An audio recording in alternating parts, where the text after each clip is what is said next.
last night. Trump is not a happy little meal right now. Every time he gets asked about Jeffrey Epstein, he loses his mind. Yeah, Jennifer, go ahead. Go ahead. In the files, Venezuela, sir.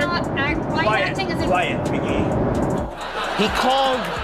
He called her Piggy. He said, "Quiet, Piggy," to a reporter, and it barely made the news. If a man spoke like that to a female coworker in like a workplace harassment training video, you go, that's over the top. Nobody would do that. But if the pilot on Air Force One behaved like the president, he wouldn't be allowed to fly the plane.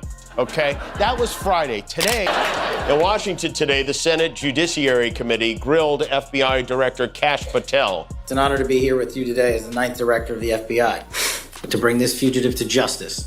We have also arrested, this may be the most important part, about to face charges. If anyone still thinks late-night TV is calm and polite, think again. Because Jimmy Kimmel basically showed up like a comedy wrecking ball and completely demolished Kash Patel and Donald Trump on national TV. It didn't even feel like a monologue. It felt like a roast that got upgraded with extra spice. People are freaking out, Trump supporters are melting down, and honestly, Kash Patel walked right into the joke trap without even realizing it. Buckle up, because this gets ridiculous fast. Out drunk for defense secretary was a bad call. Allow me to introduce you to Bobby Brainworm, Comrade Tulsi Gabbard, and Kooky Kash Patel. This is the man Donald Trump wants to run the FBI.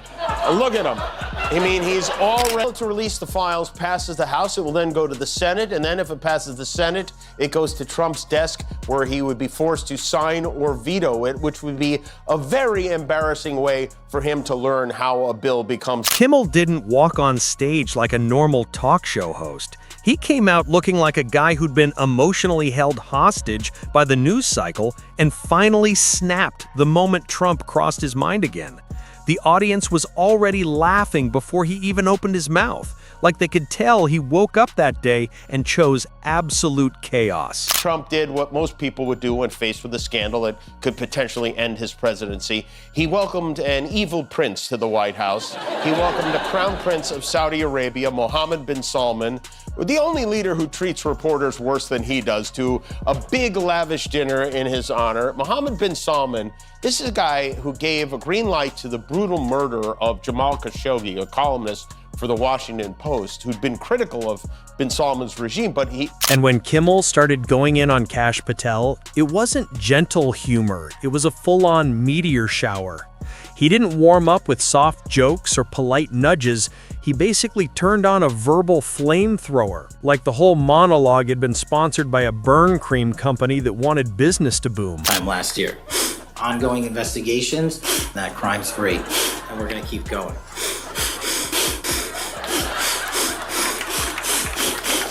Lastly, I want to close with the Kash Patel Senate hearings, brought to you by Flonase. Psst, psst, all good. Well, you know what? Don't make fun. Allergies are... Then he brought up Trump, and the second that name hit the air, it was like someone hit a giant dramatic spotlight. No subtle jokes, no soft commentary. This turned into pure opera-level comedy. Kimmel treated Trump's constant presence in the news like it was some unwanted subscription service that nobody asked for, but keeps auto-renewing anyway. Representative Massey says he's concerned that the Epstein probe you are calling for could be a smokescreen to block the release of more files. Is that the case? Well, I don't want to talk about it because fake news like you're a terrible reporter, and fake news like you, they just keep bringing that up to deflect from the tremendous success of the Trump administration. That's right. Enough with the deflections and the distractions. Let's talk about my new ballroom at the White House. Every time Kimmel mentioned Patel's dramatic confidence, the crowd reacted like they were watching someone try to argue while their Wi-Fi keeps disconnecting. Kimmel joked about how Patel carries himself with this action movie seriousness, like he thinks he's the star of a spy thriller, but somehow keeps tripping over garden hoses. Patel was summoned to explain why they refused to release the Epstein files they promised to release. He was dodgy, sketchy, sniffy, combative, and just unpleasant overall. He couldn't even answer a question from fellow Republican John Kennedy. Who, if anyone, did Epstein traffic these young women to besides himself? himself, there is no credible information.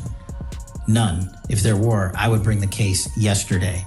Forget yesterday. And the comparison game escalated fast. Trump got described like a guy who types in all caps because he thinks the keyboard is voice-activated. His bravado was torn apart like a casserole made entirely of confidence with zero nutritional value. And those big dramatic speeches he loves? Kimmel painted them as the trumpet blast version of being stuck in a tiny elevator. Nobody can escape. Nobody can ignore it.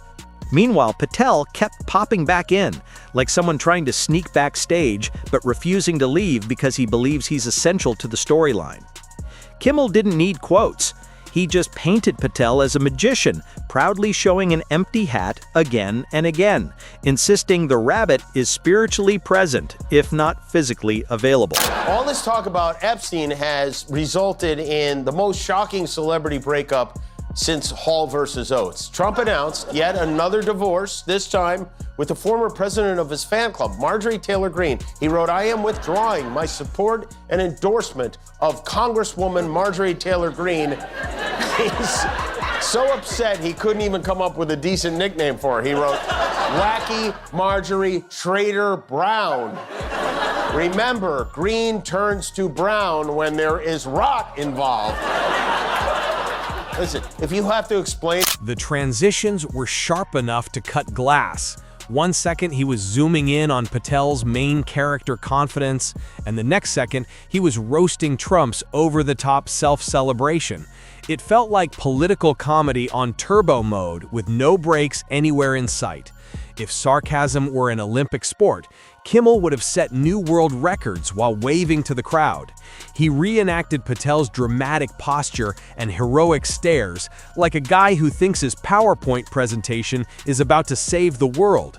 Then he shifted right back to Trump, describing him like someone who treats every moment as if cameras are rolling, even when they aren't.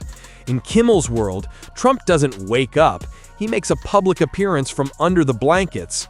His communication style was portrayed like fireworks going off at 3 a.m., loud, dramatic, unnecessary, and impossible to ignore. Files, and no explanation for why Epstein's primary accomplice, Ghislaine Maxwell, was suddenly transferred to a country club prison after meeting with Trump's lawyer. Eventually, frustration boiled over, and Senator Cory Booker didn't just grill Patel, he flame-broiled him live in front of everyone. Here's the thing, Mr. Patel. I think you're not going to be around long. I think this might be your last oversight hearing. Because as much as you supplicate yourself to the will of Donald Trump and not the Constitution of the United States of America, Donald Trump has shown us in his first term and in this term, he is not loyal to people like you. He will cut you loose. This may be the last time I have a hearing with you because I don't think you're long. The studio audience completely lost control. Laughter became a survival challenge. People were holding onto their seats like the show had turned into a caffeine-powered roller coaster. And sensing victory, Kimmel pushed even harder. He joked that Trump is so sure of his greatness that if you handed him a birthday balloon, he'd probably autograph it. Patel became the action movie hero who keeps striking dramatic poses while absolutely nothing happens. And Trump turned into the grand marshal of his own imaginary parade. Every punchline landed perfectly, like NASA calculated the timing. Kimmel mocked Patel's dramatic speech style, mocked Trump's obsession with turning every minor gesture into history, and jumped back and forth so fast the cameras could barely keep up. She says she still supports Trump, but she wants to see all the Epstein files. Someone, by the way, created a searchable database of these files, the ones from the Epstein estate. You could search Trump's name, which is interesting because in September, this is what his FBI director, Kash Patel, had to say when questioned by Eric Swalwell. You said you don't know the number of times Trump's name appears in the files, so it could at least be 1,000 times. Is that right? You can characterize the numbers however you want it. Claiming my time, Director. It sounds like if you don't know the number, it could at least be 1,000 times. It's not. It's not. Is it at least 500 times? No. Is it at least 100 times? No. Then what's the number? I don't know the number, but it's not that. Well, I do know the number, and Trump's name appears 2020. Every time the audience thought the roast had peaked, Kimmel found some new angle to launch from. Patel started sounding like he was seconds away from revealing a treasure map, and Trump sounded like he was unveiling a monument to himself that only he could see. At one point, the laughter got so chaotic, people were wheezing instead of clapping. Kimmel looked like a man who had been storing jokes underground for months and finally unlocked the launch codes. The exaggeration hit like a series of mini explosions. Trump became the guy who thinks history should pause every time he lifts a glass of water, while Patel's dramatic confidence was reenacted with the energy of someone reading ancient prophecy off a fast food receipt. Surveilling your soul. He's quite possibly the least qualified candidate for any cabinet position ever. He's an election denier who this morning refused to admit Joe Biden won in 2020. He refused to say those words. He produced a song with the J6 Choir. This is a group of singers who stormed the Capitol. He denied knowing any of the details of that this morning. And he wrote a children's book in tribute to Donald Trump. Kimmel painted Patel as the guy who thinks he's the final puzzle piece in every major national storyline, while Trump was the storyline itself in his own mind. Without ever being in the same room, they became endless material for comedy. Kimmel wrapped up that segment like a man who just completed a spiritual journey through sarcasm. The crowd didn't clap, they erupted.